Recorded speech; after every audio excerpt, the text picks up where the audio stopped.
February 2nd each year is set aside as the World Wetlands Day to raise global awareness about the vital role of wetlands for people and the planet.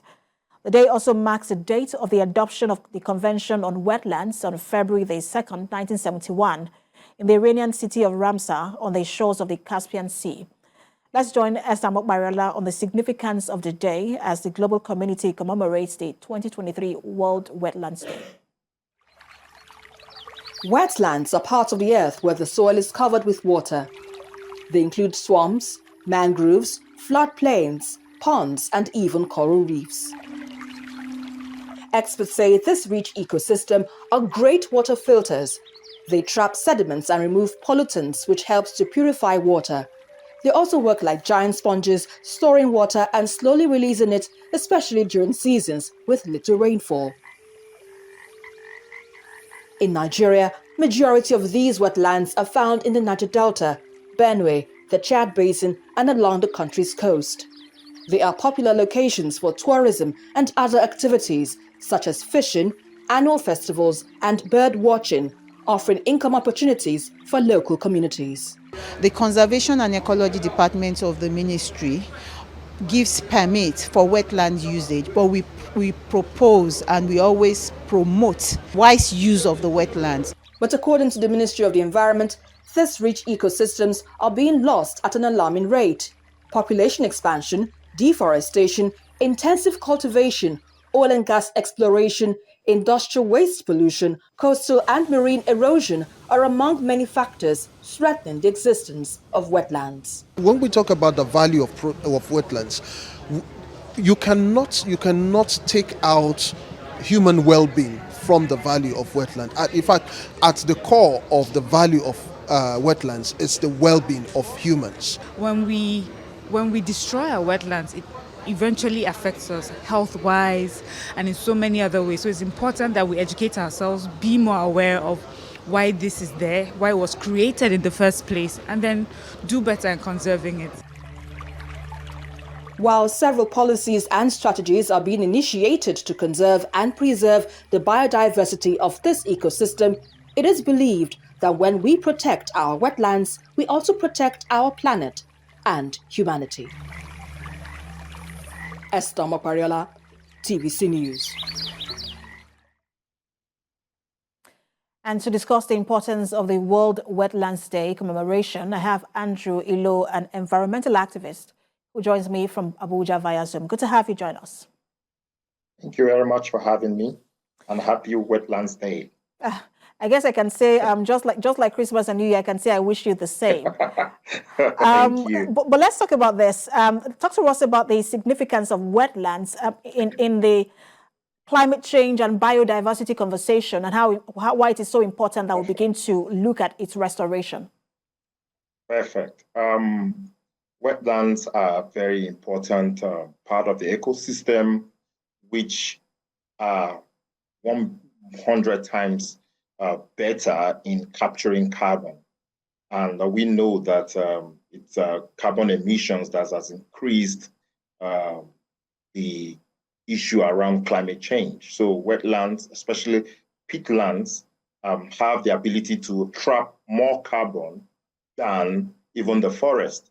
And when these wetlands are non-existent, the amount of carbon they can release into the atmosphere is enormous. So for climate change, they capture carbon. For biodiversity, they are a rich habitat for migratory birds. I give an example.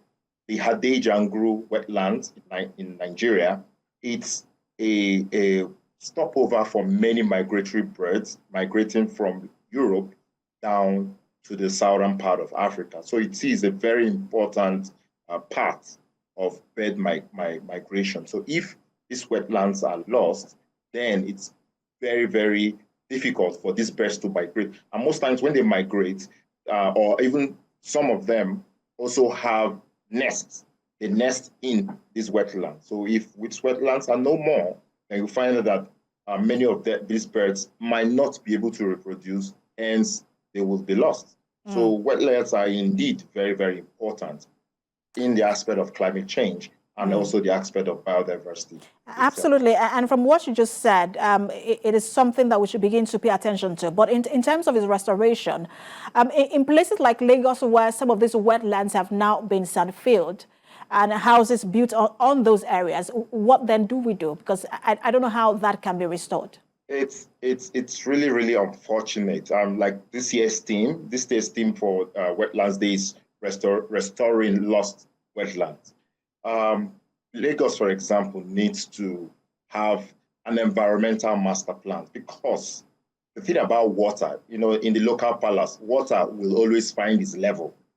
So even if you have fill those areas, the water will still come and look for its level, its way, its channel, its way out of that place. So there's a need to have, for Lagos, for example, there's a need to have a proper environmental plan and to keep areas which are wetlands and naturally wetlands to remain wetlands, even if you want to build around there, because you cannot take away population explosion. The environment is for humans and humans for the environment. But it needs to be a sustainable plan to have their people and the environment coexist. Now, for areas like the Niger Delta, which has not really been exploited, or areas which oil exploration has destroyed, you need to also try and see how we can restore those places. Those abandoned sites that oil spills have taken over. There's a need to clean up those spills and restore those wetlands, because the Ramsar Convention says that wetlands that are being revitalized or retrieved are as good as the natural wetlands. So, yes, that is why this year's convention takes that into account, that yes, we have the natural ones, but we can still restore those ones that have been degraded to do exactly as the ones that are natural can do. And we understand that nearly 90% of the world's wetlands have been degraded or lost. But the Indian government is now proposing two bills to Parliament to protect wetlands. But in terms of those that have been lost, can we, in just a few seconds, if you can answer this question for me, can we attribute that to the recent flooding we've been seeing around the world, just beyond the heavy rains? Oh, yes, because like the commentary said, wetlands are a source of drainage of water. Assuming these wetlands are in existence, all those rain will go into those places and stay. But like I said before, water must look for its channel. So when these rains come, they don't have places to hold them. They must find their way to the ocean. And that's what is having this problem. So I commend India for putting up two bills for Parliament to restore wetland. And I think many countries, including Nigeria, should emulate that. Yes, I think we have adopted the Ramsar Protocol, but they need to have an environmental plan, especially in fast-growing urban areas like Lagos. Thank you so much for breaking this down for us. Thank you so much, environmental activist Andrew Ilo. And again, you said Happy Wetlands Day. I think it's my turn to say Happy Wetlands Day to you. Thank you for talking to us. And my turn to say thank you. And absolutely. Thank you for having me.